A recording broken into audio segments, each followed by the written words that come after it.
Həmmə içsin. Bugün Ağzasarda bulan vakıya aytib verecek ben.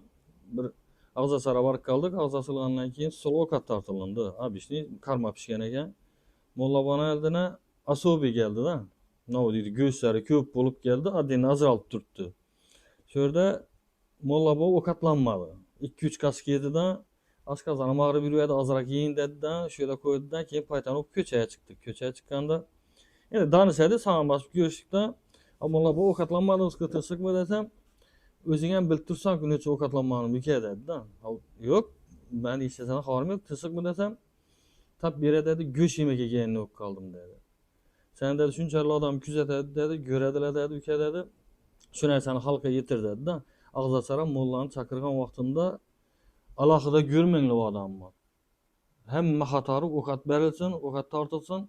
Bu köprak göz sağlık geleni bu molla bana kur hıcarlata koyup ya uyaltırganın kalada eken halas. Şu narsani halka yetir dedi. Ben yine sizlere şu gaba ettirme. Ağzaçar bergen vaxtınızda onun imkaniyetinizden gelip özünüz üçün berersiz. Ya molla bana karnını doydursu üçün emez. Hemmeye indi şu gepim erteň kim doğru kabul eter, kim notoğru özü biledi. Hemmenize sağlık, salametlik dilerim.